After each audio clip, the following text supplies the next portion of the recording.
Promo ఎలా ఉంది, ఈరోజు ఎపిసోడ్లో ఏం జరగబోతుంది, దానితో పాటు ఎలిమినేషన్ అయినటువంటి కంటెస్టెంట్లు అయితే రీఎంట్రీ ఇచ్చారు. దాంట్లో శ్రీజ, దమ్ము అండ్ భరణి గారిది అయితే నెక్స్ట్ లెవెల్ ఎలివేషన్ అంట. వాళ్ళది మామూలుగా లేదని అయితే మనకి వస్తున్నటువంటి సమాచారం. బీభత్సం అంట.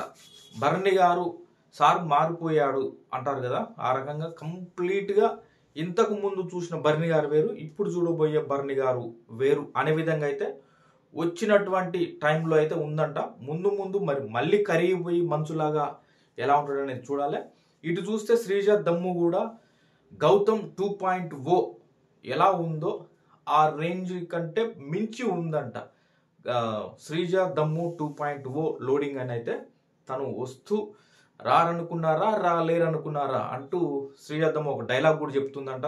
అది చాలా హైలైట్ అయింది. అందరూ కూడా ఆశ్చర్యపోయారంట, ఏంట్రా వీళ్ళందరూ వచ్చేసారు అన్నట్టుగా. ఆ రకంగా అసలు ఏం జరిగింది అది కూడా చూద్దాం. ఇక ఎపిసోడ్ కనుక ఈ రోజు ఎపిసోడ్లో ఏం జరగబోతుంది అని మనం క్లియర్గా చూస్తే, గోల్డెన్ పవర్ కోసం నిన్న సార్ చెప్పారు నాకు, సార్ సండే రోజు ఎపిసోడ్లో ఉంటుంది ఇదని. ఆ గోల్డెన్ పవర్ కోసం పోటీ పడేది తనూజ, సుమన్ శెట్టి, రీతు అండ్ డేమాన్ పవన్. వీళ్ళ నలుగురే ఎందుకు మరి అటు సాయిని కావచ్చు ఇటు గౌతమ్ని ఎందుకు తీసేశారంటే, వాళ్ళు ఆల్రెడీ వైల్డ్ కార్డ్స్గా వస్తూనే వాళ్ళు ఒక పవర్ తెచ్చుకున్నారు. వస్తూ ఆల్రెడీ ఇమ్యూనిటీ పవర్ ఉందని చెప్పేసి సాయిని తీసేస్తారు. తర్వాత అదేవిధంగా గౌరవం కూడా తీసేస్తారు. ఫైనల్గా ఉన్నది ఈ నలుగురికి పెట్టేటువంటి ఈ పోటీ ఏంటంటే, బీకరు ఉంటుంది, ఫజిల్ గేమ్ ఫైనల్. దీంట్లో ఒక 4 స్టెప్స్ ఉన్నాయి. ఆ 4 స్టెప్స్ను కూడా దాటుకొని వచ్చిన వాళ్ళకే గోల్డెన్ పవర్ దక్కుతుంది. ఆ గోల్డెన్ పవర్ దక్కించుకున్నటువంటిది తనూజాకి అయితే దక్కింది. అది దాంట్లో చిన్న కరెక్షన్ ఉంది. మరి తర్వాతకి డేమాన్ పవన్ అయితే ఆర్గ్యూ చేశాడంట. అది ఎలా, ఒక ఫజిల్ దగ్గర చిన్న మిస్టేక్ ఉంది అయినా సరే ఎలా ఇచ్చామని హోస్ట్ను కూడా అడిగాడంట. డైరెక్ట్గా అడిగితే తను అది సంచాలక నిర్ణయం, అది మనం ఏం చేయలేం, సంచాలక నిర్ణయం తుది నిర్ణయం అనేసి చెప్తారంట.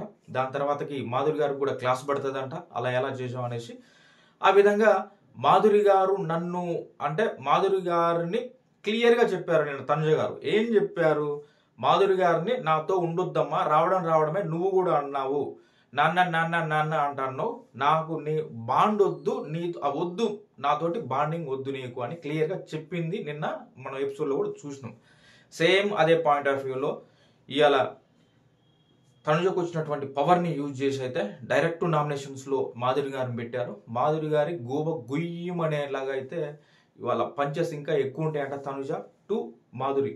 ఎందుకంటే తెలుసు వాళ్ళకి, మనం స్టార్టింగ్ నుంచి కూడా మాట్లాడుకుంటున్నాం. అది అసలు మరి ఇక్కడ జరిగినటువంటి ఆ ఫజిల్ టాస్క్ ఏదైతే ఉందో అది ఎలా జరిగిందంటే, ఫస్ట్ మనం ప్రోమోలో ఆల్మోస్ట్ క్లియర్గా చూపించేసిండు. ప్రోమోలో ఫస్ట్ వాళ్ళు ఏంది, బీకర్ ఉంటుంది, బీకర్లో కింద బకెట్ ఉంటే ఆ బకెట్ నుంచి తీసుకొని వాటర్ ఆ బీకర్ని ఫుల్ చేయాలి. ఆ బీకర్ని ఫుల్ చేసినప్పుడు దాంట్లో ఉన్నటువంటి బాల్ బయటకు పైకి వస్తుంది.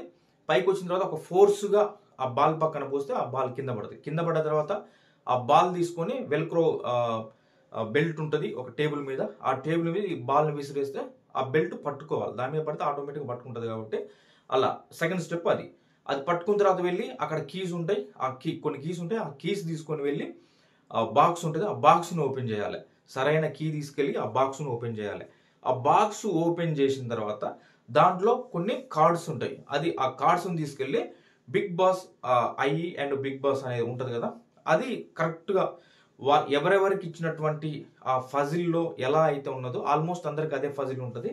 అది తీసుకెళ్ళి ముందు టేబుల్ మీద పెట్టేసుకొని వాళ్ళకి రెఫరెన్స్ కార్డు ఇస్తారు ఒకటి, ఇలా ఉండాలి మీరు అనేది. దాన్ని అందరూ కూడా చేస్తుంటారు. అయితే ఇక్కడ ఫస్ట్ ఫజిల్ దాకా వచ్చింది రీతు వస్తుంది, తర్వాతకి డేమన్ వస్తాడు, తర్వాతకి తనుజ వస్తుంది. కానీ తనుజ థర్డ్ ప్లేస్లో వచ్చినా కానీ చాలా ఫాస్ట్గా చేస్తుంది. చేసిన దాంట్లో నీకు ఆల్రెడీ మీరు చూసుకోవచ్చు, ఫాల్ చేసుకొని చూసినా కూడా ప్రోమోలో తెలుస్తుంది. అదేవిధంగా నేను కూడా తమ్నేల్లో పెట్టా ఆ కార్డు ఎక్కడ మిస్టేక్ అయింది అనేది. డేమాన్ పవన్ లాస్ట్కి చేసింది ఏంటంటే దాని గురించి చెప్తున్నా. మిడిల్ కార్డు తనుజ ఫస్ట్ రోలో ఉన్నటువంటి మిడిల్ కార్డుని ఇట్లా రివర్స్ ఇంకా అంటే రొటేట్ చేయాలి. ఇంకా 2 times రొటేట్ చేస్తే అది సెట్ అయ్యి కరెక్ట్గానే కార్డ్స్ పెట్టింది. కానీ ఆ మిడిల్ కార్డ్ అనేది ఇటువైపు రావాల్సింది ఇటువైపు వచ్చింది. లైట్ ఫైర్ ఉంటుంది ఆ మిడిల్ కార్డ్లో, మీరు అబ్జర్వ్ చేస్తే ఫైర్ ఉంటుంది అన్నమాట. అది ఇటువైపు వచ్చేటట్టు పెడితే పర్ఫెక్ట్గా సూట్ అయ్యేది, కానీ అది మిస్ అయింది. అక్కడ మరిగా సంచాలకుల నిర్ణయం ఫైనల్ ఉంది కాబట్టి సంచాలకులు గారు చూస్తారు, ఓకే అని చెప్పగానే తనుజ పరిగెత్తుకుంటూ వెళ్ళి రోజ్ రూమ్లో గోల్డెన్ పవర్ ఉంటుందన్నమాట. ఆ రోజ్ రూమ్లోకి వెళ్ళి అక్కడ మళ్ళీ ఒక రింగ్స్ ఉంటాయి, ఎవరికి సంబంధించినటువంటి కలర్ రింగ్స్ వాళ్ళకు ఉంటాయి. ఆ కలర్ రింగ్ తీసుకొని తనుజ వేస్తుంది. తనుజ వేసి ఆ గోల్డెన్ పవర్ అయితే తను తగ్గించుకుంటుంది. ఆ టైం కూడా ఇంకా అక్కడ వాళ్ళకి డేమన్ పవన్ కావచ్చు వాళ్ళది ఎవరిది కూడా ఇంకా వర్క్ అవ్వదు, అంటే ఇంకా ఫజిల్ ఫిల్ చేయలేదు, వాళ్ళు అక్కడే ఉండిపోతారు. మొత్తానికి ముందుగా వేసేసి ఆ గోల్డెన్ పవర్ని తన రింగులోకి తెచ్చుకుంది కాబట్టి గోల్డెన్ పవర్ తనుజ గెలుచుకున్నట్టు అవుతుంది అనమాట. ఈ రకంగా గోల్డెన్ పవర్ గెలుచుకుంది అని అనౌన్స్ చేసిన తర్వాత అప్పుడు డేమన్ పవన్ ఫజిల్ ఎలా చేసిందని ఒకసారి చెక్ చేసుకుంటే ఆ ఫస్ట్ రోలో మిడిల్ కార్డ్ అయితే ఏదో అది మిస్టేక్ ఉందని తెలుసుకొని తను హోస్ట్తో అంటాడంట, అది ఫజిల్ రాంగ్ ఉంది సార్ అంటే, అది మనమేం చేయలేము, అది సంచాలకు నిర్ణయం కాబట్టి సంచాలకులు అప్పుడే చూసేసి ఆమె చెప్పు ఉండాలి, కానీ మరి సంచాలకులు కూడా కరెక్ట్ చేసుకోమని చెప్పలేదు. ఆమె యాక్సెప్టెన్సీ ఇచ్చింది కాబట్టే ఆమె క్లియర్ అయిపోయి నెక్స్ట్ రౌండ్కి వచ్చేసింది. తనుజ వచ్చేసి ఆమె అదైతే క్లియర్ చేసేసుకుందని చెప్తారనమాట. దాని తర్వాతకి మళ్ళీ ఇప్పుడు 4 ట్యాగ్స్ వచ్చినటువంటి మాధురి గారికి పనిష్మెంట్ ఇవ్వాలి కాబట్టి గోల్డెన్ పవర్ వచ్చినటువంటి తనుజ మాధురి గారికి ఇచ్చే పనిష్మెంట్ ఏంటంటే దాంట్లో బిగ్ బాస్ 3 ఆప్షన్స్ ఇస్తాడు. వాష్రూమ్స్ క్లీన్ చేసే డ్యూటీ ఈ వారం మొత్తం, లేదు సెకండ్ డ్యూటీ వచ్చేసి గార్డెన్ ఏరియాని మొత్తం కూడా క్లీన్గా ఉంచాలి ఆ డ్యూటీ, థర్డ్ది వచ్చేసేసరికల్లా డైరెక్ట్ నామినేషన్స్లోకి రావాలి. ఈ 3 ఆప్షన్స్ ఇస్తాడు అనమాట. ఏదైనా ఒకటి మాధురి గారికి పనిష్మెంట్ ఇవ్వాలి, గోల్డెన్ పవర్ ఎవరికైతే వస్తుందో వాళ్ళు. ఆ రకంగా తనుజ వాష్రూమ్స్ ఇద్దాం అనుకుంటుందంట, ఇస్తే నా వల్ల కాదు నేను కడగలేని వాష్రూమ్స్ అని చెప్తే, గార్డెన్ ఏరియా కూడా లేదు అని చెప్పేస్తే ఫైనల్గా డైరెక్ట్ నామినేషన్స్లోకి అయితే మాధురి గారిని తనుజ పెట్టేస్తుంది అనమాట. ఆ రకంగా ఇది అయిపోయింది, అటు అయిపోయింది. ఇంకొకటి ఇన్విజిబుల్ పవర్ ఏంటంటే ఈ వారం మొత్తం ఎవరైతే ఆ గౌన్ వేసుకుంటారో వాళ్ళు ఈ వారం మొత్తం కూడా ఆ గౌను ఏదో అన్నారు, ఆ పేరు నాకు ఐడియా లేదు, కానీ గౌను నేను చెప్పే దృష్టిలో ఆ బ్లాక్ కోట్ ఉంది కదా అది ఈ వారం మొత్తం కూడా ఆమె ఎవరితో మాట్లాడొద్దు, ఎవరు కూడా ఆమెతో మాట్లాడొద్దు, ఏమున్నా మరి సైగలతోటి అలా మాత్రమే చేయాలన్నమాట వారం మొత్తం కూడా. ఆ గౌన్ ఎవరికి ఇస్తావు కెప్టెన్ అని చెప్పేస్తే ఇమైనల్ పరిజానే అయ్యో బాబు ఎవరికి ఇవ్వాలి, ఇది వారం మొత్తం ఇక వాళ్ళ హౌస్లో ఉన్నా లేనట్టే. ఎందుకంటే ఇటు ఎవరితో మాట్లాడడానికి లేదు, అటు ఇంకొంచెం ఏంటంటే వాళ్ళు ఏదైనా కొత్తగా క్రియేటివ్ చేసి ఆ మాట్లాడకుండా చేస్తే నాకు తెలిసి సంజన గారికి 100% ప్లస్ అవుతుంది తప్పితే మైనస్ అవుతుంది. ఆమె నేర్చుకుంటుంది. ఎందుకంటే నేను నాగ్ సారు అంత రోస్టింగ్ చేయడానికి కారణం కూడా తనుజ చాలా మంచిది, సంజన చాలా మంచిది, అన్ని రకాలుగా కూడా ఎంటర్టైన్మెంట్ కావచ్చు ఏది ఇచ్చినా సరే చాలా యాక్టివ్గా పార్టిసిపేట్ చేస్తుంది. కానీ అప్పుడప్పుడు ఆ నోరు జారుతుంది, మాటలు జారేస్తుంది, మాటలు అనేస్తుంది, అది ఎవరికైనా కరెక్ట్ కాదు కదా. దానివల్ల ఆమె నాదొక క్లాసు అనుకున్న ఆమె అలాంటి మాటలు జారడం వల్ల కింద పడిపోతున్నావు సంజన అనేసి నాకు సార్ క్లియర్గా చెప్తాడు. ఆమె కూడా సారీ సార్ ఇంకా అట్లాంటివి జరగకుండా జాగ్రత్తగా చూసుకుంటా అని కూడా చెప్తుంది.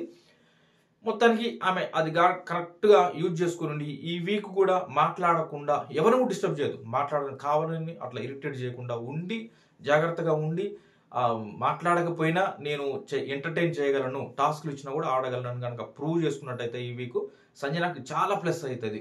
అది తను ఎలా యూజ్ చేసుకుంటుందో చూడాలి. మరి అది ఇంతవరకు ఈ పార్ట్. ఇంకో సైడ్ చూస్తే ఇక ఈ రకంగా అయిపోతుంది. ఒక 2 టాస్క్లు సండే ఫండే అంటే తెలుసు కదా, 2 టాస్క్లు. ఒకటి ఫస్ట్ హీరోస్ను గుర్తుపట్టాలి, హీరో ఫొటోస్ ఉంటుంది, ఫోటో ఇస్తారంట, తర్వాతకి బ్యాక్గ్రౌండ్ మ్యూజిక్ చూపిస్తారంట, అంటే సినారియో చూపిస్తారు, అది ఆ సీన్ ఎక్కడ అనేసి దాన్ని బట్టి మనం హీరో ఫ్రేమ్ చూపిస్తారు, దాని బ్యాక్గ్రౌండ్ చూపిస్తారు, అది ఏ సాంగ్ అని గుర్తుపట్టాలంట. అది ఒక టాస్క్ జరుగుతుంది. ఇంకో టాస్క్ కూడా ఫుడ్ ఐటమ్స్ ఫోల్డ్స్ కట్టేసి ఐ ఫోల్డ్స్ కట్టేసి కళ్ళకు గంతలు కట్టేసి ఏదైనా ఒక తినే వస్తువు అట్లాంటివి చేతులు పెట్టేసి ఇది ఏంటిదని గుర్తుపట్టమని చెప్తారంట. ఇవి 2 టాస్కులు జరుగుతాయి. సండే ఫండే అంటే ఇవి ఇట్లాంటివి ఉంటాయి కాబట్టి ఇవి 2 అనమాట.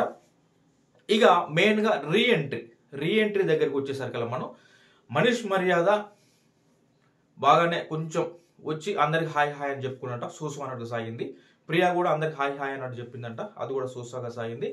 హరీష్ గారు కూడా వచ్చేసి కొంచెం సీరియస్గానే హాయ్ అని చెప్తే ఇట్లనే చూసుకుంటూ వెళ్ళారంట, ఏం చెప్పలేదు. తర్వాతకి నెక్స్ట్ ఫ్లోరా గారు వచ్చేసి అందరూ హాయ్ అన్నా కూడా అంత పట్టించుకోలేదు, కానీ సంజన గారికి మాత్రం రెస్పాండ్ అవుతూ సంజన గారు నీకు మీ కొన్ని విషయాలు చెప్పాలి అన్నదంట. మరి ఎవరితోటి మాట్లాడకూడదు, ఎవరు కూడా సంజన గారితో మాట్లాడకూడదు. మరి ఫ్లోరా ఎలా మాట్లాడుతుంది అనేది అయితే కొంచెం క్వశ్చన్ మార్కే. అది ఓన్లీ ఆల్రెడీ ఇప్పుడు ఉన్నటువంటి ఆ 13 మెంబర్స్ కంటెస్టెంట్స్ మాత్రమే మాట్లాడకూడదా? ఇప్పుడు ఇప్పుడు నామినేషన్స్ ఎలిమినేషన్ అయినటువంటి కంటెస్టెంట్స్ బిగ్ బాస్ హౌస్లోకి వెళ్తున్నారు కదా, వాళ్ళు మాట్లాడొచ్చేమో అని అయితే అనుకుంటున్నా. అందరికీ అని చెప్పలేదు కాబట్టి అప్పటి వరకు ఆమెకి ఆ ఇన్విజిబుల్ పవర్ అది ఇచ్చినప్పుడు ఆ పనిష్మెంట్ ఏదైందో అప్పుడు ఎవరైతే ఉన్నారో వాళ్ళతో మాత్రమే మాట్లాడకూడదు అనుకుంటున్నాను నేనైతే. ఆ రకంగా అయితేనే ఫ్లోరా సంజన గారితో మాట్లాడే అవకాశం ఉంటుంది, లేదంటే మరి సైగలతోటే ఆమెకి చెప్పాల్సిన అవసరం ఉంటుంది. ఇది ఫ్లోరా గారు. తర్వాతకి శ్రేష్ఠ వర్మ గారు అయితే రాలేదంట. తను చెన్నైలో షూటింగ్లో, ధనుష్ గారు షూటింగ్లో ఏదో ఉందంట, బిజీగా ఉందంట. దాని కారణంగా ఆమె రావట్లేదు. ఇక మనకు మిగిలిపోయింది శ్రీజద్దము, భరణి గారు వచ్చారంట. భరణి గారు వచ్చినప్పుడు దివ్య గట్టిగా అరుస్తూ వచ్చి హగ్ చేసుకోవాలనుకుందంట దగ్గరకు వచ్చేస్తే. అయితే భరణి గారు ఆపేసి వద్దు, ఇంక ఇట్లాంటివి వద్దు, అన్న అది ఇది వద్దు, సార్ అని పిలవమని చెప్పినట్ట, లేదంటే భరణి అని పిలవమని చెప్పినట్ట, భరణి గారు అని పిలవమని చెప్పినట్ట. ఆ రకంగా ఒక్కసారిగా దివ్య అవాక్ అయిందంట. ఏంటి ఇంత మార్పు అనేసి కొంచెం దూరంగా నిలబడిందంట. అట్లనే తర్వాతకి తనుజ కూడా వచ్చేసి నాన్న అనేసి పిలిచి దగ్గరికి రాబోతే, ఆగు, ఇప్పటి నుంచి నాన్న ఇవేమీ వద్దు, భరణి సార్ లేదా భరణి గారు అని పిలవమని చెప్పారంట. ఆ రకంగా కూడా తనుజ అయిపోయింది. తర్వాత కళ్యాణ్ వచ్చి సార్ లగేజ్ నేను తీసుకొస్తా సార్ అనేసి అంటే వీళ్ళు లోపలికి వచ్చినప్పుడు లగేజ్ స్టోర్ రూమ్లోకి వస్తుంది కదా, ఆ స్టోర్ రూమ్ నుంచి తెలుసు కదా ట్రాలీ బ్యాగ్స్ ఉంటాయి కదా, ఆ ట్రాలీ నేను తీసుకొస్తానంటే వద్దు కళ్యాణ్ పర్లేదు నేనే తెచ్చుకుంటా అని చెప్పేసి భరణి గారికి వెళ్ళి ఆ ట్రాలీ బ్యాగ్ అయితే తెచ్చుకోరంట. ఇక శ్రీజాదమ్ము నెక్స్ట్ లెవెల్ ఎలివేషన్ అంటున్నారు. భరణి గారిది అయితే ఈ రకంగా సాగింది, శ్రీజాదమ్ముది నెక్స్ట్ లెవెల్ ఎలివేషన్ అంటున్నారు. అది మీరు డైరెక్ట్గా చూడాలి. నెక్స్ట్ లెవెల్గా ఉంటుంది ఆమెది, మామూలుగా ఉండదు. మంచి డైలాగ్ పట్టుకొని వచ్చేసింది, చాలా బాగా చెప్పింది, బాగా ఎలివేషన్ వచ్చిందని అయితే అంటారు. కానీ అది క్లియర్గా ఏం ఇదే మేబీ ఇట్లనే ఉంటుంది. శ్రీజాదమ్ము 2.0 అనేసి రారనుకున్నారా రాలేననుకున్నారా అనేసి ఈ రకంగా ఈ లెవెల్లో ఉంటుంది ఆమెది ఎలివేషన్ అయితే అంటున్నారు. తర్వాతకి వీళ్ళందరూ కూడా వీళ్ళకి వచ్చినటువంటి లగేజెస్ తీసుకొని మన గార్డెన్ ఏరియాలో ఇంకో హౌస్ ఉందిగా, క్లోజ్ చేశారు మొన్న. అది ఓపెన్ చేసేసి వీళ్ళందరూ కూడా ఎలిమినేషన్ అయిపోయి వచ్చిన రీఎంట్రీ ఇచ్చినటువంటి కంటెస్ట్ అందరూ కూడా ఈ అవుట్ హౌస్లో అయితే వాళ్ళకి ఇవ్వడం జరిగింది అనమాట, బోర్డింగ్. ఈ రకంగా ఉంది ఈరోజు ఎపిసోడ్. నా వీడియోస్ కనుక మీకు నచ్చినట్లయితే ప్లీజ్ లైక్ చేయండి, కామెంట్ చేయండి, సబ్స్క్రైబ్ చేసుకోండి, హైప్ చేయడం మాత్రం మర్చిపోవద్దు. Thank you friends.